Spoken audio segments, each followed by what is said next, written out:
ہم باقی پورا سال دعائیں مانگتے رہتے ہیں اور پھر کہتے ہیں جی ہماری دعائیں قبول نہیں ہوتی.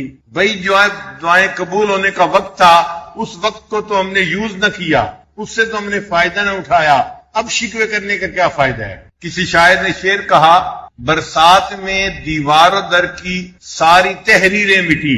یہ جو لوگ دیواروں کے اوپر لکھ دیتے ہیں نا، اشتہار بازی کرتے ہیں، تو برسات کا جب موسم آتا ہے تو وہ سب سیاہی دھل جاتی ہے. برسات میں دیوار و در کی ساری تحریریں مٹی، دھویا بہت مٹتا نہیں تقدیر کا لکھا ہوا.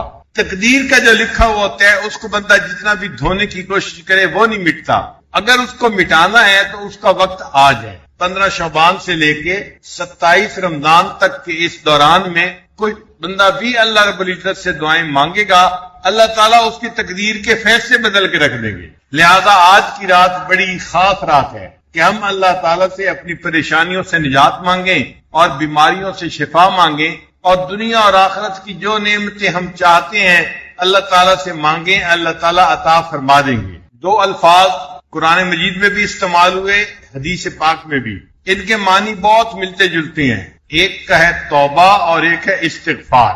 اسی لیے ایک کی جگہ دوسرا لفظ استعمال کر لیا جاتا ہے، مگر ان میں بہت باریک فرق ہے. علماء نے لکھا ہے توبہ کہتے ہیں عزم جازم، آئندہ گناہ نہ کرنے کا ارادہ کرنا، اس کو توبہ کہتے ہیں کہ پیچھے کے گناہ چھوڑ دیے اور آئندہ گناہ نہ کرنے کا دل میں مصمم ارادہ کر لیا، تو یہ گویا انسان کی توبہ ہے، عزم نو ہے کہ میں نے گناہ نہیں کرنا، یہ توبہ کہلاتی ہے. اور استغفار کہتے ہیں کہ جو کچھ انسان غلطی کوتاہی کر چکا اس کے اوپر دل کے اندر نادم ہو، شرمندہ ہو، اس کو استغفار کہتے ہیں. تو دل کے اندر افسوس کرنا کہ میں نے گناہ کیوں کر لیا، مجھے نہیں کرنا چاہیے تھا، مجھ سے بڑا بلنڈر کمٹ ہو گیا، مجھے آئندہ ایسا نہیں کرنا.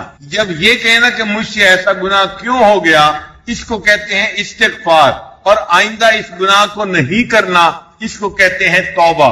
لہذا توبہ اور استغفار ان کے معنی بہت ملتے جلتے ہیں. حدیث مبارکہ میں فرمایا گیا الندم توبۃ، جو بندہ گناہوں پہ نادم اور شرمندہ ہوتا ہے یہ اس کی توبہ ہوتی ہے، اس کی وجہ سے اللہ اس کے گناہوں کو مٹا دیتے ہیں. ہر شخص کو اپنی زندگی کے اوپر استغفار کرنا چاہیے. ہر شخص کو، اگر کافر ہے تو اپنے کفر سے توبہ کرے اور اپنے گناہوں پہ استغفار کرے، اور اگر وہ مومن ہے تو اپنے گناہوں سے توبہ کرے اور اللہ کے سامنے استغفار کرے. کوئی بندہ کہے جی میں تو مومن ہوں اور میں تو کوئی بڑا گناہ نہیں کرتا.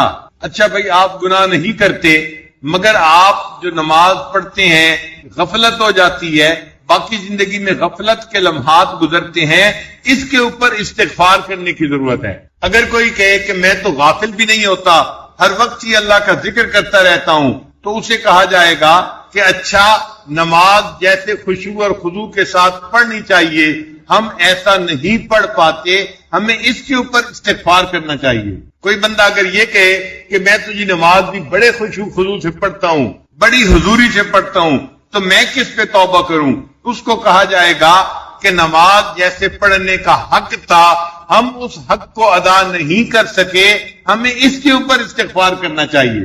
اور کوئی بندہ یہ دعویٰ نہیں کر سکتا کہ میں نے عبادت ایسے کی جیسے کرنے کا حق تھا، کیونکہ ہمارے آقا اور ہمارے سردار امام الانبیاء حضرت محمد مصطفیٰ احمد مجتبی صلی اللہ علیہ وسلم نے ارشاد فرمایا ما عبدنا کا حق کا عبادتک، اے اللہ جیسے عبادت کرنے کا حق تھا میں حق ادا نہیں کر سکا. جو معصوم تھے، معصوموں کے سردار تھے، انہوں نے اگر یہ فرما دیا ہم کس کھیت کی گاجر مولی ہیں کہ ہم اپنے نماز روزے کے اوپر فریفتہ ہوئے پھریں. اس لیے کوئی بندہ گنہگار ہے یا نیک ہے، ہر بندے کو اپنی حالت کے اوپر استغفار کرنا ہے کہ مجھے ایسی زندگی نہیں گزارنے کا موقع ملا جو مجھے گزارنی چاہیے تھی.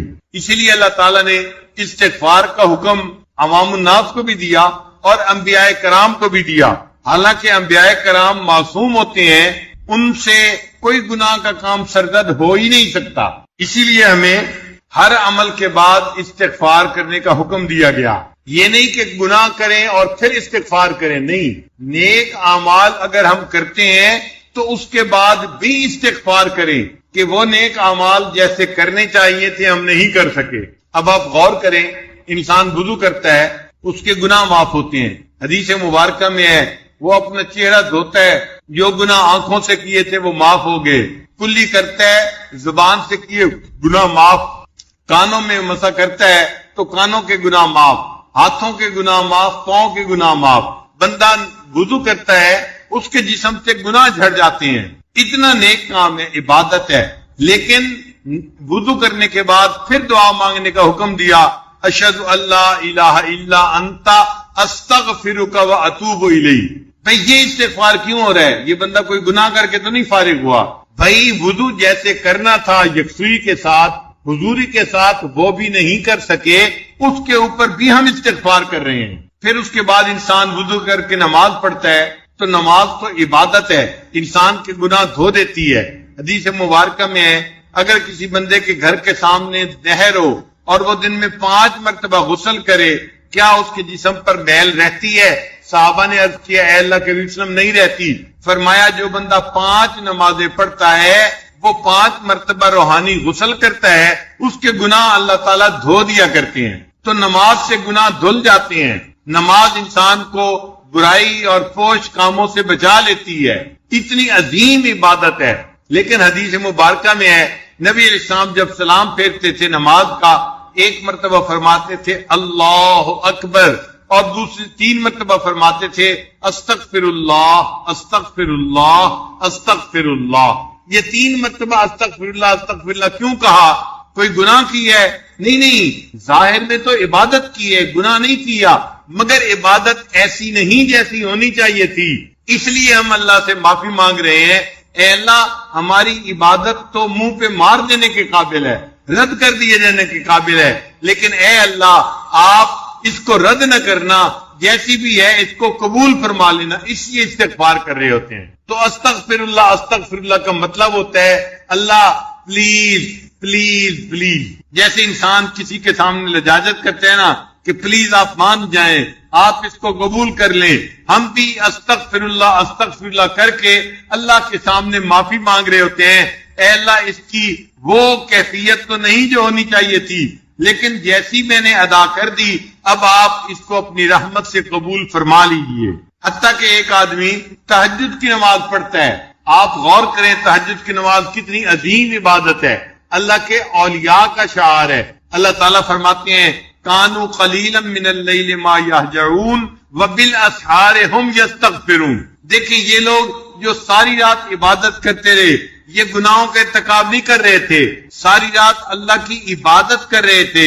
عبادت کرنے کے بعد جب سحری کا وقت آیا اس وقت یہ اللہ سے استغفار کر رہے ہیں اے اللہ ہمیں جیسی یکسوئی سے عبادت کرنی تھی ہم اس عبادت کو نہیں کر سکے، ہماری عبادت کو رد نہ کرنا، اس کو قبول فرما لینا. ایک آدمی حج کے لیے جاتا ہے تو حج اتنی بڑی عبادت ہے کہ حدیث پاک میں فرمایا گیا جس بندے کا حج قبول ہو گیا رجع کیوم ولدت امہ، وہ اس طرح گناہوں سے پاک ہو کے واپس آتا ہے جیسے اس دن پاک تھا جب اس کی ماں نے اس کو جنم دیا تھا. یعنی جس دن دنیا میں پیدا ہوا تھا معصوم تھا، اس طرح گناہوں سے پاک ہو کے یہ واپس آتا ہے. تو حج اتنی بڑی عبادت ہے. لیکن جب بندہ حج کر لیتا ہے، وقوف عرفات کر لیتا ہے، اللہ فرماتے ہیں ثم افیضوا من حیث افاض الناس واستغفروا اللہ، کہ تم وقوف عرفات کر کے دعائیں مانگ چکے، اللہ سے بخشش مغفرت مانگ چکے، سب دنیا آخرت کی نعمتیں مانگ چکے، اب جو تمہارا وقت گزرے گا مینا میں تم آ کے اس میں بھی استغفار کثرت سے کرنا.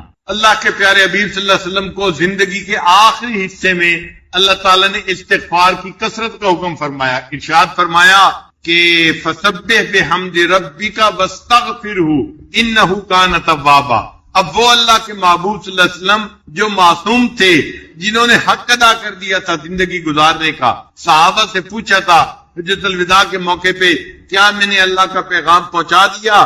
صحابہ نے 1,24,000 نے مل کر کہا تھا، ہم زبان ہو کے کہا تھا اے اللہ کے حبیب صلی اللہ علیہ وسلم ادیت الامانہ، آپ نے امانت کو پہنچا دیا، نصح الامہ، امت کو آپ نے نصیحت کر دی. صحابہ نے جب تصدیق کی، نبی علیہ السلام نے شہادت کی انگلی آسمان کی طرف اٹھائی اور کہا اللہ مشہد، اللہ گواہ رہنا میں نے اپنی زندگی کے مقصد کو پورا کر کے دکھا دیا. تو جنہوں نے زندگی کے مقصد کو پورا کر کے دکھا دیا، اللہ ان کو بھی فرما رہے ہیں آپ اللہ کی تسبیح بیان کیجئے اور استغفار کیجئے، اللہ تعالیٰ توبہ کو قبول کرنے والا ہے۔ تو نتیجہ یہ نکلا، ہر بندہ نیک ہو یا بد ہو، گناہگار ہو یا نیکوکار ہو، ہر بندے کو استغفار کرنا ہے تاکہ اللہ تعالیٰ اس کے کیے ہوئے عملوں کو قبول فرما لے۔ حضرت علی رضی اللہ عنہ عجیب انداز سے اللہ کے سامنے استغفار کرتے تھے، فرمایا کرتے تھے یا حی یا قیوم یا رحمان یا رحیم، یہ اللہ تعالیٰ کے نام پکارتے تھے دعا سے پہلے۔ اللہ فرماتے ہیں وَلِلَّهِ الْأَسْمَاءُ الْحُسْنَى فَادْعُوهُ بِهَا، اللہ تعالیٰ کے پیارے پیارے نام ہیں، ان ناموں سے اپنے اللہ کو پکارو۔ چنانچہ وہ اللہ کو اس کے پیارے ناموں سے پکارتے تھے، یا حی یا قیوم یا رحمان یا رحیم، اغفر لی الذنوب التی تحل النقم، اے اللہ میرے ان گناہوں کو معاف کر دے جو میرے اوپر ذلت کو حلال کر دیتے ہیں۔ اغفر لی الذنوب التی تغیر النعم، اے اللہ میرے ان گناہوں کو معاف کر دے جو میرے اوپر آنے والی نعمتوں کو بند کروا دیتے ہیں۔ اغفر لی الذنوب التی تورث الندم، اے اللہ میرے ان گناہوں کو بھی معاف فرما دے جن کی وجہ سے انسان کو ندامت اٹھانی پڑتی ہے۔ اغفر لی الذنوب التی تحبس القسم، اے اللہ میرے ان گناہوں کو بھی معاف فرما دے جس کی وجہ سے تیری رحمتیں بندوں پر تقسیم کرنی بند کر دی جاتی ہیں۔ اغفر لی الذنوب، اللہ میرے ان گناہوں کو بھی معاف کر دے الذی تنزل البلاء، کہ جس کی وجہ سے بلائیں نازل کر دی جاتی ہیں۔ اغفر لی الذنوب، اللہ میرے ان گناہوں کو بھی معاف کر دے التی تحتک العصم، کہ جس کی وجہ سے انسان کے اوپر سے عصمت کو اٹھا لیا جاتا ہے اور انسان گناہوں کا ارتکاب کرتا ہے۔ اغفر لی الذنوب، میرے ان گناہوں کو معاف کر دے توجل الفنا، جو فنا کو جلدی لے آتی ہے۔ اغفر لی الذنوب تزید الاعداء، میرے ان گناہوں کو بھی معاف کر دے جن کی وجہ سے انسان کے دشمنوں کو بڑھا دیا جاتا ہے۔ اغفر لی الذنوب تقطع الرجاء، ان گناہوں کو بھی معاف فرما دے جن کی وجہ سے امید کو کاٹ دیا جاتا ہے۔ اغفر لی الذنوب ترد الدعاء، اے اللہ جس کی وجہ سے دعاؤں کو رد کر دیا جاتا ہے۔ اغفر لی الذنوب تمسک غیث السماء، ان گناہوں کو بھی معاف کر دے جن کی وجہ سے آسمان سے بارش کو روک دیا جاتا ہے۔ اغفر لی الذنوب تظلم الہوا، اغفر لی الذنوب تکشف الغطاء، اے اللہ میرے تمام گناہوں کو معاف فرما دے۔ یعنی ایک ایک گناہ کا گویا نام لے کر وہ اللہ تعالیٰ سے معافی مانگا کرتے تھے۔ یہ توبہ اور استغفار ایسی عبادت ہے جس کا اللہ نے انبیاء کو بھی حکم فرمایا، ایسی عبادت ہے جس کا نفع دنیا میں بھی ہوتا ہے آخرت میں بھی ہوتا ہے، ایسی عبادت ہے جو اپنے لیے بھی کرنے کا حکم ہے اور دوسروں کے لیے بھی کرنے کا حکم ہے۔ انسان اپنے لیے بھی استغفار کرے اور اپنے دوسرے مسلمان بھائیوں کے لیے بھی استغفار کرے۔ ہم بھی استغفار کرتے ہیں اپنے لیے اور اللہ کے فرشتے بھی ایمان والوں کے لیے استغفار کرتے ہیں۔ یہ ایسی عبادت ہے، ہمیں اس عبادت کو کثرت کے ساتھ کرنا چاہیے۔ ایسی عبادت جو ہر غم کا مداوا ہے، ایسی عبادت جو انسان کو مایوس نہیں ہونے دیتی، ایسی عبادت جس کو کرتا دیکھ کر شیطان اپنے سر کے اوپر خاک ڈالتا ہے، چیختا اور چلاتا ہے میرے تو سالوں کی عبادت ضائع کر دی گئی۔ اپنی حالت پہ نادم ہونا، اپنے گناہوں پہ شرمندہ ہونا اور محبوب کو منانے کی فکر ہونا اور یوں کہنا کہ میرے رب میں مجرم ہوں مجھے معاف فرما دے، اس کو استغفار کہتے ہیں۔ چنانچہ حضرت یوسف علیہ السلام نے مچھلی کے پیٹ کے اندر توبہ کی تھی، اللہ نے 3 اندھیروں میں ان کی دعا کو قبول کر لیا تھا۔ 3 اندھیرے کون سے تھے؟ ایک رات کا اندھیرا، ایک سمندر کے پانی کا اندھیرا اور تیسرا مچھلی کے پیٹ کا اندھیرا۔ 3 اندھیروں کے اندر جہاں گپ اندھیرا تھا انہوں نے وہاں بیٹھ کر اللہ کو پکارا، اللہ نے ان کی دعا کو وہاں بھی قبول فرما لیا۔ ہم بھی اگر آج کی اس بابرکت رات میں، نورانی رات میں، رمضان کی رات میں اللہ کو پکاریں گے، اللہ تعالیٰ اس بابرکت رات میں ہماری دعا کیوں نہیں قبول فرمائیں گے؟ قرآن مجید میں ہے اذ نادى فی الظلمات، جب انہوں نے اندھیروں کے اندر اپنے رب کو پکارا اور یوں کہا لا الہ الا انت سبحانک انی کنت من الظالمین، اے اللہ آپ پاک ہیں اور اے اللہ میں گناہگار ہوں، میرے گناہوں کو معاف فرما دے۔ اللہ نے ان کی توبہ کو قبول کر لیا تھا۔ یہ جو ہے نا اللہ کی تسبیح بیان کرنا، یہ اللہ کو بہت پسندیدہ ہے۔ تسبیح پڑھنے کی وجہ سے اللہ نے ان کو مچھلی کے پیٹ سے نکال دیا تھا۔ اللہ تعالیٰ قرآن مجید میں فرماتے ہیں فلولا انہ کان من المسبحین، کہ اگر یوسف علیہ السلام اللہ کی تسبیح نہ پڑھتے للبث فی بطنہ الی یوم یبعثون، وہ قیامت تک مچھلی کے پیٹ کے اندر رہتے۔ انہوں نے اللہ کی تسبیح بیان کی، اللہ نے مچھلی کے پیٹ سے نکال دیا۔ اگر یونس علیہ السلام نے مچھلی کے پیٹ میں اللہ کی تسبیح بیان کی تھی، اللہ نے ان کو مچھلی کے پیٹ سے نکال دیا تھا۔ ہم بھی گناہوں کی مچھلی کے پیٹ میں گھسے ہوئے ہیں، ہم باہر نہیں نکل پا رہے۔ آج کی اس رات میں ہم اللہ کی تسبیح بیان کریں گے اور اللہ کو پکاریں گے، اللہ تعالیٰ گناہوں کی مچھلی کے پیٹ سے ہمیں بھی نجات عطا فرما دیں گے۔ دنیا کا گھر بنانے کے لیے لوگ کتنی مشقتیں اٹھاتے ہیں، کبھی بینکوں سے قرضہ، کبھی لوگوں سے قرضہ، کبھی بزنس والوں سے قرضہ، یوں پیسہ اکٹھا کر کر کے اپنے گھر بناتے ہیں، اور جب گھر بنتا ہے تو کھڑے ہو کے بنواتے ہیں کہ بنانے والے چیزوں کی پرپورشن میں کوئی کمی بیشی نہ کر دیں۔ بعض لوگ تو کہتے ہیں ہم نے تو جی مکئی کی چھلی کھا کے گھر بنوایا۔ مکئی کی چھلی کھا کے گھر بنانے کا کیا مطلب؟ کھانا کھانے کی فرصت نہیں ملتی، بس وہ چھلی منگا لی اور وہیں بیٹھے بیٹھے اس کو کھا لیا، اور اس طرح وہ مجاہدے سے اپنا گھر بنواتے ہیں۔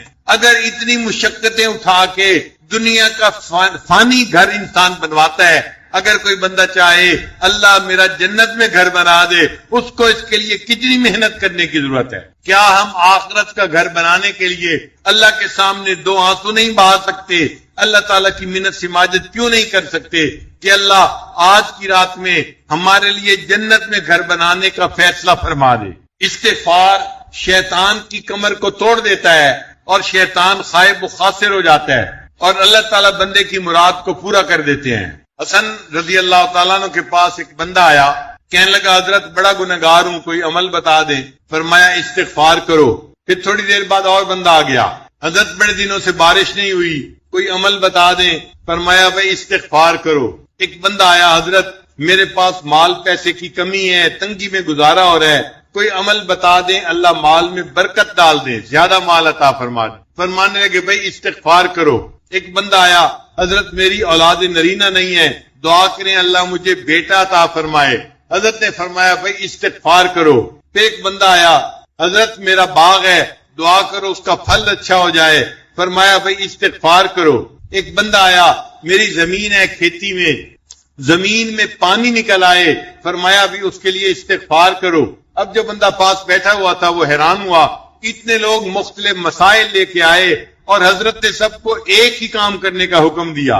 اس نے پوچھا کہ حضرت آپ کو یہ نسخہ کہاں سے مل گیا؟ جو آ رہا ہے آپ اس کو استغفار کا حکم دے رہے ہیں۔ حسن اللہ نے فرمایا کہ یہ نسخہ میں اپنی طرف سے نہیں بتا رہا، میرے کریم پروردگار نے قرآن مجید میں اس کو بتایا ہے۔ پھر انہوں نے قرآن مجید کی آیت پڑھی فَقُلْ تَغْفِرُوا رَبَّكُمْ إِنَّهُ كَانَ غَفَّارًا۔ اب غفارہ میں اللہ تعالیٰ بندے کے گناہوں کو معاف کر دیتے ہیں۔ پھر یرسل السماء علیکم مدرارا، اللہ بارشیں بھی عطا فرماتے ہیں۔ وَيُمْدِدْكُمْ بِأَمْوَالٍ، اللہ مال بھی عطا فرماتے ہیں۔ وَبَنِينَ، اور بیٹوں کے ذریعے سے بندے کی مدد کرتے ہیں۔ وَيَجْعَلْ لَكُمْ جَنَّاتٍ، اللہ ان کو باغوں کے پھل عطا فرماتے ہیں۔ وَيَجْعَلْ لَكُمْ أَنْهَارًا، اللہ ان سے زمین سے چشمے اور نہریں کو جاری فرما دیتے ہیں۔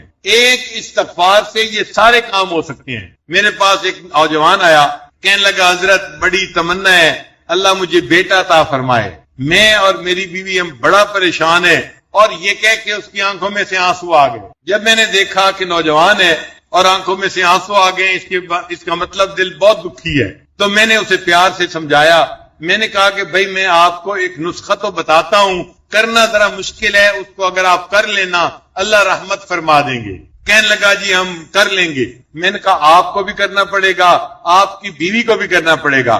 کہنے لگے ہم دونوں کرنے کے لیے تیار ہیں۔ میں نے کہا نسخہ یہ ہے کہ رات کے آخری پہر میں آپ اذان سے آدھا گھنٹہ پہلے اٹھیں، 15 منٹ میں آپ وضو کر لیں، اور بقیہ 15 منٹ میں 2 رکعت پڑھ کے اللہ کے سامنے 100 مرتبہ استغفار پڑھیں اور اپنے لیے دعا مانگیں، اللہ آپ کو بیٹا عطا فرما دیں گے۔ وہ بندہ گھر گیا، اس نے جا کے بیوی کو کہا کہ پیر صاحب نے کہا ہے کہ نسخہ مشکل ہے، لیکن میاں بیوی دونوں اگر کریں تو اللہ مراد پوری کر دیں گے۔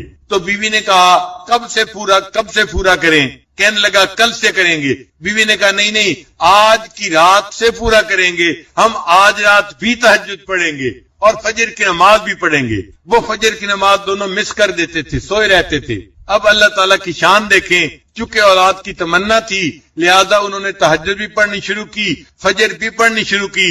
ایک تو اللہ نے ان کو اولاد بیٹا عطا فرما دیا، اور دوسرا اس کی برکت سے اللہ نے ان کو فجر کی نماز اور تہجد کی نماز کی پابندی بھی نصیب فرما دی۔ تو اس نسخے کی برکت سے اللہ تعالیٰ نے ان کو اولاد نرینہ بھی عطا فرما دی، اور اللہ نے ان کو تہجد اور فجر کی پابندی بھی عطا فرما دی۔ آج بھی مجلس میں کوئی ایسا بندہ ہے جو چاہتا ہے کہ میرا بیٹا ہو، وہ اس نسخے پہ عمل کر کے دیکھ لے۔ اللہ کا کلام سچا ہے، وَمَنْ أَصْدَقُ مِنَ اللَّهِ قِيلًا، یہ بات آپ 100% سچی پائیں گے۔ اللہ آپ کو اولاد کی نعمت سے محروم نہیں کریں گے۔ گناہ کرنے کے 3 درجے ہوتے ہیں۔ ایک ہوتا ہے انسان کبھی گناہ کر بیٹھے، اس کو ظالم کہتے ہیں۔ اس کو کیا کہتے ہیں؟ ظالم، کہ یہ اپنی جان پہ ظلم کرنے والا ہے، یہ ظالم انسان ہے جو کبھی گناہ نیکی بھی کرے، کبھی گناہ کر دے، کبھی نیکی کبھی گناہ۔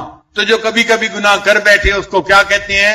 ظالم کہتے ہیں۔ اور جو بندہ بڑے بڑے گناہ کرے، چھوٹے نہیں بڑے گناہ کرے، اس کو ظلوم کہتے ہیں۔ اس کو کیا کہتے ہیں؟ انہ کان ظلوما جہولا۔ تو اس کو ظالم نہیں کہتے، اس کو کیا کہتے ہیں؟ ظلوم کہتے ہیں۔ اور جو بندہ گناہ بار بار کرے اس کو ظلام کہتے ہیں۔ اس کو کیا کہتے ہیں؟ ظالم ہوتا ہے جو کبھی گناہ کر بیٹھے، اور ظلوم ہوتا ہے کہ جو بڑے گناہ کرنے والا ہو، اور ظلام ہوتا ہے جو بار بار گناہ کرنے والا ہو۔ اللہ تعالیٰ نے بندے کے تینوں کیفیتوں کے مقابلے میں اپنے 3 نام رکھے۔ ایک نام اللہ کا ظالم کے مقابلے میں ہے، اس کو غافر کہتے ہیں، کہ جو بندے گناہ کرے کبھی اللہ اس کے ان گناہوں کو معاف فرما دے۔ ایک ہے انسان کا نام ظلوم، اللہ نے اس کے بدلے اپنا نام غفور رکھا۔ چنانچہ جو بندہ بڑے گناہ کرتا ہے اللہ غفور ہے، اس کے ان گناہوں کو بھی معاف فرما دیتا ہے۔ اور ایک بندے کا نام ہے ظلام، اس کے مقابلے میں اللہ رب العزت نے اپنا نام رکھا غفار۔ اے میرے بندے، تو اگر بار بار گناہ کرے گا میں بھی غفار ہوں، میں تیرے گناہوں کو بار بار معاف فرما دوں گا۔ اس لیے جب بندے سے گناہ سرزد ہو جائے تو اس کے لیے ایکسکیوز نہ دے اللہ کو، بلکہ گناہوں کو تسلیم کر کے اللہ سے معافی مانگے۔ ابو عثمان رحمت اللہ علیہ فرماتے ہیں کہ یقال، یہ کہا گیا، ان آدم علیہ السلام سائدہ بخمسۃ اشیاء، حضرت آدم علیہ السلام 5 باتوں کی وجہ سے سعادت پا گئے۔ کتنی باتوں کی وجہ سے سعادت پا گئے؟ 5 باتوں کی وجہ سے۔ پہلی بات، اعتراف بالذنب، انہوں نے اپنے گناہ کا اعتراف کر لیا۔ اے اللہ، مجھ سے گناہ سرزد ہو گیا ہے، میں اس کا اعتراف کرتا ہوں۔ اور دوسرا، وندم علیہ، اور اس گناہ کے ہونے پر وہ نادم ہوئے، پریشان ہوئے، پشیمان ہوئے، یہ دوسری بات تھی۔ اور تیسرا، ولام نفسہ، اور انہوں نے اپنے نفس کو ملامت کیا کہ یہ میرا نفس ہے جس کی وجہ سے یہ غلطی سرزد ہو گئی، تو اپنے نفس کو ملامت کی۔ اور چوتھا، وسارع الی التوبۃ، اور توبہ کی طرف انہوں نے توبہ کرنے میں جلدی کی، دیر نہیں کی۔ اور 5ویں بات، ولم یقنط من الرحمہ، اللہ کی رحمت سے وہ مایوس نہیں ہوئے۔ ان 5 باتوں کی وجہ سے اللہ نے ان کی بھول کو معاف کر دیا اور وہ سعادت پانے والوں میں شامل ہو گئے۔ شیطان نے بھی گناہ کیا تھا مگر اس نے 5 غلطیاں کر لیں، اور ان غلطیوں کی وجہ سے وہ ہمیشہ کے لیے اللہ سے دربار سے دھکار دیا گیا۔ شیطان نے کون سی غلطیاں کی تھیں؟ پہلی بات، وہ شقا ابلیس بخمسۃ اشیاء لم یقر بالذنب، ایک تو اس نے گناہ کا اقرار نہیں کیا، ولم یندم، دوسرا وہ نادم نہیں ہوا، تیسرا ولم یلم نفسہ، اس نے اپنے نفس کو ملامت نہیں کی، پھر چوتھی بات، بل اضاف الی ربہ، اس کو اپنے رب کی طرف جو ہے اس کی مضاف کر دیا، اور 5ویں بات، فلم یتوب، اور اس نے توبہ نہیں کی، وقانت من الرحمہ، اور اللہ کی رحمت سے مایوس ہو گیا، اللہ نے اسے اپنے دربار سے ہی دھکا دے دیا۔ تو آج کی رات ہمیں اپنے رب سے اپنے گناہوں کی معافی مانگنی ہے اور اپنے نیک اعمال کی کمی کوتاہی پر بھی معافی مانگنی ہے تاکہ اللہ تعالیٰ ہمارے گناہوں کو معاف کر دے اور ہماری یہ توبہ کے دروازے کو کھول دے۔ قرآن مجید میں اللہ تعالیٰ ارشاد فرماتے ہیں قل یا عبادی الذین اسرفوا علی انفسہم، فرما دیجئے اے میرے بندو۔ یہاں پر ذرا غور کیجئے کہ وہ لوگ جنہوں نے گناہ کیے اللہ ان کو خطاب کرنے کی بات کر رہے ہیں، تو یوں بھی فرما سکتے تھے ان بندوں سے کہہ دو کیونکہ انہوں نے گناہ کیے۔ ہم نے دنیا میں دیکھا ہے باپ اگر بیٹے سے کسی غلطی کی وجہ سے ناراض ہو تو بیوی کو کہتا ہے اسے کہو سیدھا ہو جائے، اسے کہو سیدھا ہو جائے۔ دیکھا ہے بات کا انداز، بات میں اجنبیت ہوتی ہے جیسے تعلق کی کوئی نہیں ہے۔ اسے کہو سیدھا ہو جائے ورنہ میں اسے گھر سے نکال دوں گا۔ اللہ نے گناہ کرنے والوں کو ایسے نہیں کہا کہ انہیں کہو یہ توبہ کر لے۔ اللہ نے فرمایا قل، میرے محبوب فرما دیجئے یا عبادی، اے میرے بندو۔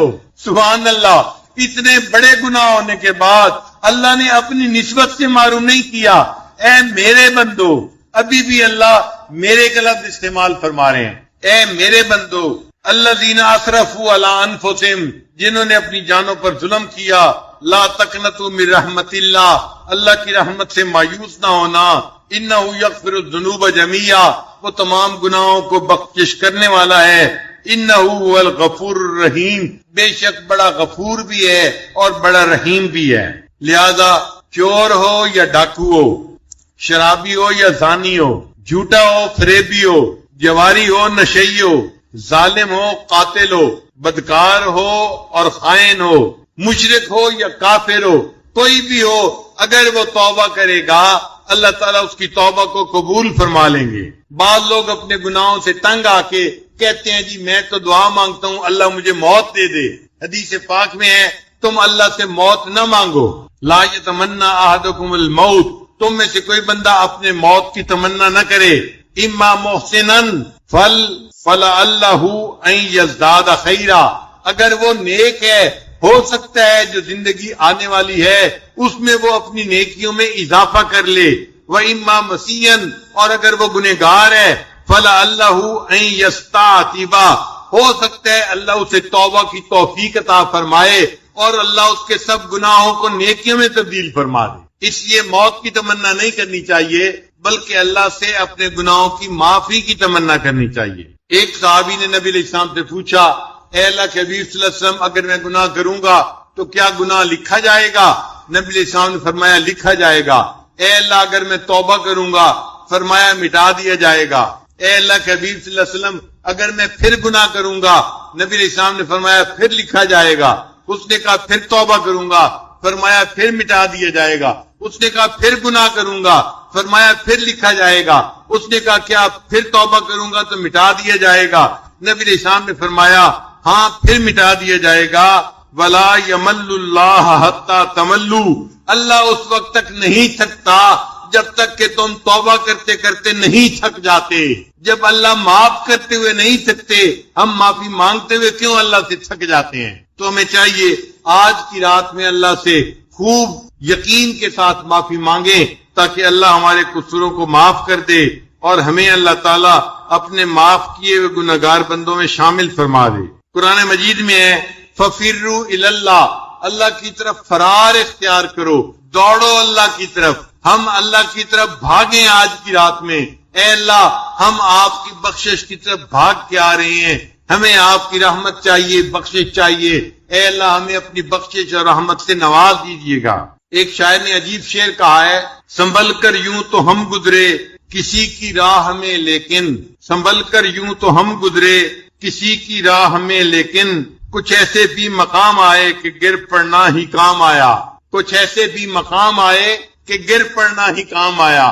بس آج کی رات میں ہم اللہ کی چوکھٹ کے اوپر گر پڑے، اے اللہ آج ہم نے آپ کو بنا کے اٹھنا ہے، اتنی بابرکت رات ہے، آپ نے اس رات میں مغفرت نہ کی تو کب مغفرت ہوگی؟ لہذا آج ہم آپ سے مغفرت کا فیصلہ کروا کے ہی واپس جائیں گے۔ کشف المحجوب میں علی اجویری رحمۃ اللہ لکھتے ہیں کہ ایک بزرگ تھے، وہ فرماتے ہیں مجھ سے ایک دفعہ گناہ ہو گیا، میں نے توبہ کی، پھر گناہ ہو گیا، پھر توبہ کی، پھر گناہ ہو گیا، پھر توبہ کی، گناہ ہوتا رہا، میں اللہ سے معافی مانگتا رہا.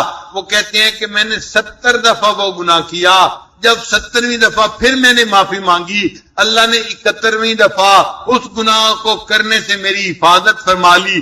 پھر میں نے پوری زندگی اس گناہ کو کبھی نہیں کیا. کنز المال کی حدیث ہے, نبی علیہ السلام نے ارشاد فرمایا, ان اللہ یحب الشاب التائب, اللہ تعالیٰ نوجوان توبہ کرنے والے کو بہت پسند کرتے ہیں, اس سے محبت کرتے ہیں. یہ نوجوان ہے اور میرے سامنے رو رو کے معافی مانگ رہے ہیں, یہ بندہ اللہ تعالیٰ کو پیارا لگتا ہے, اللہ اس کو اپنا محبوب بنا لیتے ہیں. اس لیے جو بندہ استغفار کی کثرت کرتا ہے وہ مستجاب الدعوات بندوں میں شامل ہو جاتا ہے. مستجاب الدعوات کس کو کہتے ہیں؟ وہ بندہ جس کی ہر دعا قبول ہو جائے. تو جو کثرت سے استغفار کرتا ہے اس کی ہر دعا کو اللہ قبول فرماتے ہیں. چنانچہ کتابوں میں امام احمد بن حنبل رحمۃ اللہ کا واقعہ لکھا ہے. ایک مرتبہ انہوں نے ایک شہر سے دوسرے شہر جانے کا ارادہ کیا اور ساتھ یہ بھی سوچا میں کسی کو ساتھ سفر میں کیا لے کے جاؤں, بس تھوڑی سی کوئی چیز ہے تھیلے میں ڈال لیتا ہوں اور خود ہی دوسرے ملک شہر سے ہو کے واپس آ جاؤں گا. چنانچہ امام صاحب نے اپنا تھیلا لیا, اس میں تھوڑی ضرورت کی چیزیں ڈالی اور سفر پر روانہ ہو گئے. جب کافی سفر کر لیا, رات کا وقت آ گیا. امام صاحب نے سوچا میں کسی کے گھر جا کر اس کو مہمان نوازی کے لیے کیوں ریکویسٹ کروں, بہتر ہے کہ میں مسجد میں سو جاؤں گا اور صبح کی نماز پڑھ کے پھر سفر شروع کر دوں گا. تو امام صاحب ایک مسجد میں آ گئے. جب انہوں نے وہاں عشاء کی نماز پڑھ لی تو مسجد کا خادم آیا اور کہنے لگا, بڑے میاں آپ یہاں سے اٹھیں اور گھر جائیں, کیونکہ مجھے مسجد کو لاک کرنا ہے, بند کرنا ہے, چوری ہو جاتی ہے. امام صاحب مسجد کے ہال سے نکل کے باہر سین میں آ کے بیٹھ گئے. اس نے دیکھ لیا کہ یہ بوڑھا اندر سے اٹھ کے باہر آ گیا ہے, اس کا جانے کا ارادہ نہیں لگتا. اب اس کے آواز کے اندر سختی آ گئی. اس نے کہا کہ بڑے میاں میں نے آپ کو کہا نہیں ہے, آپ میری بات سمجھ کیوں نہیں رہے؟ آپ مسجد کو خالی کریں, مجھے تالا لگانا ہے, مجھے جانا ہے, مجھے گھر جانا ہے, مجھے بھی سونا ہے. اتنی دیر ہو گئی, آپ جا کیوں نہیں رہے؟ امام صاحب جو ہے حیران ہوئے کہ یا اللہ یہ تیرا کیسا بندہ ہے, مجھے تیرے گھر میں رات گزارنے کا موقع ہی نہیں دے رہا. سوچنے لگے شاید مجھ سے کوئی غلطی سرزد ہو گئی جس کی وجہ سے اللہ کا یہ بندہ میرے ساتھ ناراض ہو رہا ہے, مجھے ڈانٹ ڈپٹ کر رہا ہے اور مجھے مسجد سے نکالنے کے لیے تیار ہے. اتنے میں اس خادم نے کہا, بڑے میاں اگر آپ نہیں جائیں گے میں آپ کی گٹری اٹھا کے باہر پھینک دوں گا اور آپ کو دھکے دے کے نکال دوں گا. تو امام صاحب نے اس کے تیور دیکھے, انہوں نے سامان اٹھایا اور خود ہی مسجد سے باہر نکل آئے. جیسے ہی مسجد کے باہر نکلے انہوں نے دیکھا کہ مسجد کے دروازے کے بالکل ساتھ ایک نان بائی کی دکان تھی. ایک نوجوان تھا جو روٹی پکاتا تھا, جیسے افغانی روٹی لوگ خریدتے ہیں نا, حرم میں مکہ مکرمہ مدینہ منورہ میں تنور لگے ہوئے ہوتے ہیں, لوگ روٹیاں پکا رہے ہوتے ہیں اور حاجی لوگ وہاں سے روٹی خرید کے لاتے ہیں. وہ بھی اسی طرح کا جو ہے وہ روٹی کا تنور تھا. امام صاحب نے سوچا کہ سردی کی رات ہے, بہتر ہے کہ میں تنور کے پاس بیٹھ کے گزار لیتا ہوں, پھر فجر کی نماز پڑھ کے میں چلا جاؤں گا. امام صاحب نے اس نان بائی سے اجازت لی. وہ بڑا خوش ہوا, بڑے میاں آئے آپ بھی یہاں بیٹھ جائیں, مجھے بھی کمپنی مل جائے گی اور میں اکیلا ہوں کام کرنے والا, تو آپ آ کے یہاں وقت گزار لیں. امام صاحب اس کے قریب جا کر بیٹھ گئے اور اس کو دیکھنے لگ گئے. امام صاحب نے دیکھا کہ وہ نوجوان جب بھی روٹی کا آٹے کا پیڑا بناتا تو استغفر اللہ کہتا, پھر اس کی روٹی بناتا استغفر اللہ کہتا, پھر روٹی کو تنور میں لگاتا استغفر اللہ کہتا, پھر جب روٹی پکی ہوئی باہر نکالتا استغفر اللہ کہتا. ہر بات پہ وہ استغفر اللہ پڑھتا رہا. امام صاحب نے جب دیکھا 1 گھنٹہ کہ یہ ہر بات پہ استغفر اللہ پڑھ رہا ہے, امام صاحب نے مسکرا کے محبت سے اس کی طرف دیکھا. تو نوجوان نے پوچھا, بڑے میاں آپ مجھے مسکرا کے محبت سے کیوں دیکھ رہے ہیں؟ امام صاحب نے فرمایا, اس لیے کہ آپ اتنا کثرت سے استغفار کر رہے ہیں. اس نے کہا میری 10 سال سے عادت ہے, میں روٹی پکاتے ہوئے ہر وقت استغفار میں مشغول رہتا ہوں اور میری زندگی میں استغفار کی بڑی کثرت ہے. امام صاحب نے پوچھا, اچھا یہ بتاؤ اگر 10 سال سے استغفار کی کثرت کرتے ہو تم نے اپنی زندگی میں کیا خاص بات دیکھی؟ اس نے کہا کہ میں نے خاص بات یہ دیکھی, جو بھی دعا مانگتا ہوں اللہ میری دعا کو ہمیشہ قبول فرما لیتے ہیں. اللہ نے استغفار کی برکت سے مجھے مستجاب الدعوات بنا دیا ہے۔ جب اس نے یہ کہا تو امام صاحب نے اس سے کہا اچھا واقعی 10 سال میں تیری ہر دعا قبول ہوئی ہے؟ تو وہ نوجوان سوچنے لگ گیا، کہنے لگا 10 سال میں میری ہر دعا قبول ہوئی سوائے ایک دعا کے، وہ قبول نہیں ہوئی، اس کے قبول ہونے کے انتظار میں ابھی بھی میں ہوں۔ امام صاحب نے پوچھا وہ کون سی دعا تو نے مانگی جو ابھی تک قبول نہیں ہوئی؟ کہنے لگا میرے بیوی بچے ہیں، میں کام چھوڑ کے جا نہیں سکتا، مجھے روزانہ یہاں ڈیوٹی دینی ہوتی ہے، لیکن میں نے سنا ہے امام احمد بن حنبل اللہ کے بڑے نیک ولی بزرگ ہیں، بڑے فقیہ ہیں، بڑے محدث ہیں، میرے دل میں تمنا تھی میں ان کی زیارت کرتا، مگر میں نکل نہیں سکتا، چھٹی نہیں کر سکتا۔ میں نے دعا مانگی تھی اللہ مجھے امام احمد بن حنبل کی زیارت کروا دینا، یہ دعا قبول نہیں ہوئی اور اس کے انتظار میں ابھی بھی موجود ہوں۔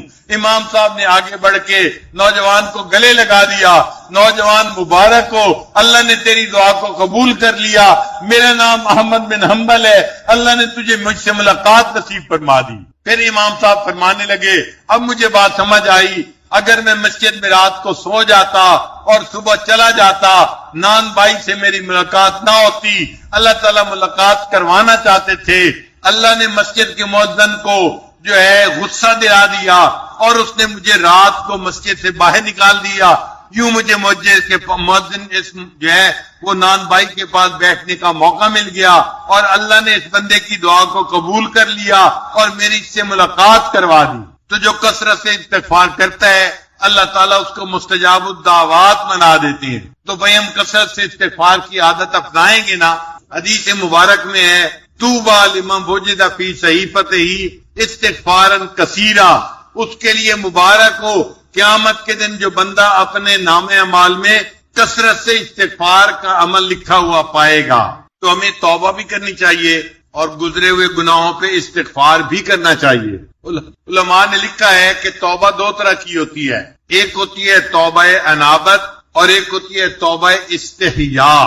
توبہ انابت یہ ہوتی ہے کہ انسان اللہ کے عذاب سے ڈر جائے، جہنم کی آگ سے ڈر جائے، قیامت کے دن کی ذلت سے ڈر جائے اور پھر گناہوں کو چھوڑ دے، یہ توبہ انابت کہلاتی ہے۔ اور توبہ استحیاء یہ ہوتی ہے کہ انسان اللہ کی نعمتوں پہ غور کرے، میرا اللہ کتنا کرم کر رہا ہے، مجھے اتنی نعمتوں سے اس نے نوازا ہے، اللہ کے کرم کو یاد کر کے اس کو اگر شرم آ جائے، اس توبہ کو توبہ استحیاء کہتے ہیں۔ اور ہمیں دونوں طرح کی توبہ کرنی چاہیے۔ پہلے تو توبہ استحیاء کرنی چاہیے، اللہ آپ کی نعمت میں پلنے والے بندے ہیں، آپ کا دیا کھاتے ہیں اور آپ کے حکموں کی نافرمانی کرتے ہیں، اللہ آج ہم سچی توبہ کر رہے ہیں اور اللہ کی سزا سے ڈرنا بھی چاہیے۔ اے اللہ ہم تو 2 بندوں کے سامنے کی ذلت کو برداشت نہیں کر سکتے، قیامت کے دن سارے مخلوق کے سامنے کی ذلت کو کیسے برداشت کریں گے؟ اے اللہ آج ہم توبہ کا ارادہ کر رہے ہیں، ہماری توبہ کو قبول فرما لیجیے۔ نبی علیہ الصلوۃ والسلام نے ایک مرتبہ بتلایا کہ یونس علیہ السلام نے لا الہ الا انت سبحانک انی کنت من الظالمین یہ تسبیح پڑھی تھی، اللہ نے ان کے گناہ کو معاف کر دیا تھا۔ ایک صحابی نے پوچھا اے اللہ کے حبیب صلی اللہ علیہ وسلم کیا یہ یونس علیہ السلام کے لیے خاص معاملہ تھا یا ہر ایک کے لیے ہے؟ تو نبی علیہ السلام نے فرمایا تم نے قرآن کی آیت نہیں پڑھی، اللہ فرماتے ہیں فَنَجَّيْنَاهُ مِنَ الْغَمِّ، ہم نے یونس علیہ السلام کو نج سے نجات، غم سے نجات عطا فرما دی، وَكَذَلِكَ نُنْجِي الْمُؤْمِنِينَ، اور قیامت تک جو ایمان والے یہ تسبیح پڑھتے رہیں گے ہم ان کو بھی غموں سے نجات عطا فرما دیں گے۔ تو یہ وعدہ ایک پیغمبر اسلام کے ساتھ نہیں تھا، اللہ کا ہر ایمان والے کے ساتھ وعدہ ہے۔ آج ہم توبہ کریں گے، استغفار کریں گے، اللہ تعالی ہمیں بھی غموں سے اور ہموں سے محفوظ فرمائیں گے۔ چنانچہ جو بندہ سچی توبہ کرتا ہے اللہ تعالیٰ اس کو 4 انعام عطا فرماتے ہیں۔ جو بندہ سچی توبہ کرتا ہے اس کو کتنے انعام ملتے ہیں؟ اللہ تعالیٰ اس کو 4 انعام عطا فرماتے ہیں۔ پہلا انعام اللہ تعالیٰ اس بندے کو اپنا محبوب بنا لیتے ہیں، اپنا بیلوڈ بنا لیتے ہیں، یہ پہلا انعام ملتا ہے، کیونکہ اللہ کا فرمان ہے کہ ان اللہ یحب التوابین ویحب المتطہرین، اللہ تعالیٰ توبہ کرنے والوں سے محبت فرماتے ہیں، تو توبہ کرنے والا اللہ کا محبوب بن جاتا ہے۔ دوسری بات، اللہ تعالیٰ توبہ کرنے والے بندوں کو گناہوں سے نجات عطا فرماتے ہیں۔ اللہ تعالیٰ فرماتے ہیں التائب من الذنب کمن لا ذنب لہ، حدیث مبارک ہے، نبی علیہ السلام نے فرمایا جو گناہوں سے توبہ کرتا ہے وہ ایسے ہو جاتا ہے جیسے اس نے کبھی گناہ کیا ہی نہیں۔ لہذا گناہوں کی وجہ سے نام اعمال، توبہ کی وجہ سے گناہوں کے اعمال نام اعمال سے نجا دیے جاتے ہیں، مٹا دیے جاتے ہیں۔ اور تیسری بات، جو بندہ توبہ کرتا ہے اللہ شیطان سے اس کی حفاظت کرتے ہیں۔ اللہ فرماتے ہیں ان عبادی لیس لک علیہم سلطان، وہ شیطان جو میرے بندے ہیں تیرا ان کے اوپر دور نہیں چل سکے گا، تو ان سے کوئی ایسا گناہ نہیں کروا سکے گا کہ وہ میرے دربار سے رد کر دیے جائیں۔ لہذا ایسا بندہ شیطان سے محفوظ ہو جاتا ہے۔ اور جو چوتھا انعام ہے وہ یہ، اللہ اس بندے کو جو توبہ کرتا ہے جنت کی بشارت عطا فرماتے ہیں۔ اللہ تعالیٰ قرآن مجید میں فرماتے ہیں اللہ تخافوا ولا تحزنوا وابشروا بالجنہ، اور ان کو بشارت دے دو جنت کی، تو اللہ تعالیٰ جنت کی بشارت عطا فرماتے ہیں۔ عود کرنا کہتے ہیں لوٹنا، اور اواد کہتے ہیں لوٹنے والے کو، جو بار بار لوٹ کے کوئی کام کرے۔ بنی اسرائیل کا ایک نوجوان تھا، اپنے گناہوں سے بڑا تنگ تھا۔ ایک دن معافی مانگنے لگا تو اسے شرم آئی کہ میں بار بار گناہ کرتا ہوں اور پھر معافی مانگتا ہوں، تو کہنے لگا رب انت و انا، اے اللہ آپ ہیں اور میں ہوں۔ اور پھر کہنے لگا انت اواد بالمغفرہ، اے اللہ آپ مغفرت کے ساتھ بندے کی طرف لوٹتے ہیں، وانا اواد بالذنوب، اور میں بار بار گناہ کر کے آپ کی طرف لوٹتا ہوں۔ یہ کہہ کے اس بندے پہ اللہ کا ڈر اتنا غالب آیا کہ وہ بے ہوش ہو گیا۔ جب ہوش میں آیا تو اسے آواز آئی اللہ کی طرف سے، حاطب نے اس کو کہا اے بندے اگر تو گناہ کر کے واپس لوٹا ہے میں بھی اواد بالمغفرہ ہوں، میں مغفرت کے ساتھ تیری طرف لوٹتا ہوں، میں نے تیرے سب گناہوں کو معاف کر دیا۔ مدینے کی ایک خاتون تھی، نیک تھی، بوڑھی تھی، اس کا بیٹا نوجوان تھا۔ وہ ماں کی نصیحت پہ عمل نہیں کرتا تھا بلکہ اپنے گناہوں کی زندگی میں لگا ہوا تھا۔ ماں اسے سمجھاتی تھی، نصیحت کرتی تھی، مگر وہ ماں باپ کی ایک کان سے سن کے دوسرے کان سے نکال دیتا تھا۔ اللہ کی شان کہ رمضان کا مہینہ آ گیا۔ ایک اس وقت کے بڑے عالم تھے عامر البنانی رحمت اللہ علیہ، وہ مدینہ طیبہ آئے۔ لوگوں نے ان سے درخواست کی کہ آپ واعظ فرمائیے۔ وہ بڑا مؤثر واعظ کیا کرتے تھے۔ انہوں نے توبہ کے عنوان پہ واعظ کیا اور اس نوجوان نے بھی ان کا واعظ سن لیا۔ جب گھر آیا اب اس کی حالت بدلی ہوئی تھی۔ اپنی ماں کو کہنے لگا امی کیا آپ چاہتی ہیں کہ میں نیک بن جاؤں؟ ماں نے کہا بیٹا میں چاہتی ہوں کہ تو نیک بن جائے۔ کہنے لگا کہ آج میں نے توبہ کی نیت تو کر لی ہے لیکن مجھے بخار محسوس ہو رہا ہے اور مجھے لگتا ہے کہ میری عمر لمبی نہیں ہے، میں جلدی فوت ہو جاؤں گا۔ اب وہ بچہ بیمار ہو گیا۔ ماں نے اس کا علاج معالجہ کیا مگر بیماری بڑھتی گئی، مرض بڑھتی گئی، جوں دوائی کی جاتی مرض اور بڑھ جاتی، حتیٰ کہ ایک دن اس بچے کو محسوس ہوا کہ جیسے آج میری جان نکل جائے گی۔ تو وہ بچہ بڑی حسرت سے رونے لگا۔ ماں نے پوچھا بیٹا اتنے حسرت سے کیوں رو رہا ہے؟ کہنے لگا امی جب جوانی تھی تو میں گناہ کرتا رہا، اب میں کمزور ہو گیا ہوں، بڑھاپا آ گیا، اب میں نے توبہ کر کے نیکی کی زندگی کا ارادہ کر لیا۔ جب طاقت تھی تو گناہ کرتا تھا، اب کمزوری ہو گئی تو اب میں نے توبہ کی نیت کر لی اور نیکی کا ارادہ کیا۔ اب مجھے نہیں پتا کہ میری کتنی زندگی باقی ہے، لیکن امی میری ایک بات مان لینا۔ ماں نے کہا بیٹا کیا بات مانوں؟ کہنے لگا میری بات یہ مان لینا کہ جب میرے آخری سانس آنے لگیں تو اس وقت تو مجھے کلمہ یاد دلانا تاکہ میں کلمہ پڑھ کے اس دنیا سے فوت ہو جاؤں۔ اور امی جب میری روح نکل جائے اور میں زمین کے اوپر لیٹا ہوا ہوں تو امی اس وقت اپنے جوتے سمیت اپنے پاؤں کو میرے رخسار کے اوپر رکھ دینا اور میرے رخسار کے اوپر جوتوں سمیت اپنے پاؤں کو رکھ کے کہنا اے اللہ یہ وہ نوجوان تھا جو تیرے حکموں کی خلاف ورزی کرتا رہا، مگر میں اس کی ماں ہوں، میں اس کی طرف سے استغفار کرتی ہوں۔ اللہ یہ میرا بیٹا آج زمین کے اوپر ذلت کے ساتھ لیٹا ہوا ہے، میں نے اس کے رخسار کے اوپر اپنا پاؤں رکھا ہوا ہے، اللہ میرے بیٹے کے گناہ کو معاف کر دے۔ ماں نے دعا مانگی، رات خواب میں دیکھا اس کا بیٹا جنت میں پھر رہا ہے اور اس کا چہرہ 14ویں کے چاند کی طرح چمک رہا ہے۔ ماں نے پوچھا بیٹا تیرا یہ حال کیسے ہوا؟ کہنے لگا امی اللہ نے تیری توبہ کو قبول کر لیا اور اللہ نے میرے گناہوں کو معاف کر کے مجھے جنت عطا فرما دی۔ اللہ تعالیٰ اتنے رحیم ہے، اتنے کریم ہے کہ بندے کے گناہوں کو معاف فرما دیتے ہیں۔ توبہ سے متعلق ایک اور عجیب واقعہ ذرا سن لیجئے۔ ابان ابن عیاش رحمت اللہ علیہ انہوں نے یہ واقعہ نقل کیا ہے۔ وہ فرماتے ہیں کہ کنت عند انس رضی اللہ تعالیٰ عنہ فی البصرہ، میں بصرہ میں حضرت انس رضی اللہ عنہ کی مجلس میں تھا۔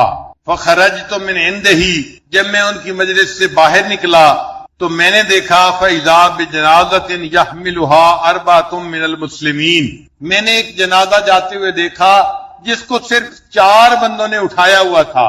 عام طور پر کیسا ہی کمزور بندہ کیوں نہ ہو، جنازے میں 10-20 لوگ 40-50 لوگ ہوتے ہیں، یہ ایسا جنازہ تھا جس کو صرف 4 بندے اٹھا کے لے جا رہے تھے۔ اللہ اکبر۔ وہ فرماتے ہیں جنازۃ لا يحملها الا 4، ایک جنازہ جس کو صرف 4 بندوں نے اٹھایا ہوا تھا اور وہ اس کو قبرستان کی طرف لے کے جا رہے تھے۔ یقول فتبعتها وقلت، میں نے ان کی پیروی کی، یعنی جنازے کے پیچھے چلنے لگا اور میں نے دل میں کہا واللہ لأتبعن هذه الجنازۃ، اللہ کی قسم میں اس جنازے کے پیچھے ضرور چلوں گا۔ جنازۃ ما يحملها الا 4 ولا يتبعها احد، جو جنازہ جس کو 4 بندے لے جا رہے ہیں اور اس جنازے کے پیچھے چلنے والا کوئی ہے ہی نہیں، میں اس کے پیچھے قبرستان تک چلتا ہوں اور جنازے کے پیچھے جانے کی سعادت پاتا ہوں۔ وہ کہتے ہیں کہ فدفناها، کہ جب قبرستان میں گئے اور 4 بندوں نے اس میت کو دفن کر دیا، وبعد الدفن قلت لهم، دفن کے بعد میں نے ان 4 بندوں کو کہا سبحان اللہ، اللہ پاک ہے، ما شان هذه الجنازۃ، اس جنازے کا کیا حال ہے، ذرا تم مجھے بتاؤ تو صحیح صورتحال کیا ہے کہ صرف 4 بندے جنازے کو لائے اور اس کو انہوں نے دفن کر دیا۔ فقال الرجال، وہ 4 بندے کہنے لگے سل هذه المرأة التي استاجرتنا، اس عورت سے پوچھو جس نے ہمیں مزدوری کے اوپر یہ جنازہ لانے کے لیے چن لیا، سلیکٹ کر لیا۔ اس کا مطلب وہ 4 بھی مزدور تھے جو جنازہ اٹھا کے لائے تھے اور انہوں نے جنازے کو دفن کیا تھا۔ کوئی پڑوسی، کوئی رشتہ دار اس بندے کو دفن کرنے والا نہیں تھا، یہ مزدور تھے جو جنازے کو اٹھا کے لائے تھے اور انہوں نے قبرستان میں جنازہ پہنچایا اور اس کو دفن کیا۔ وہ کہتے ہیں کہ یہ سن کے میں اور حیران ہوا۔ 4 کلهم مستاجرین، وہ 4 کے 4 مزدور تھے جو اجرت لے کر جنازے کو لائے تھے اور انہوں نے اس کو دفن کیا تھا۔ وہ کہتے ہیں یہ کہنے کے بعد میں ان بندوں کے ساتھ واپس آیا، وہ اس عورت کے گھر تک مجھے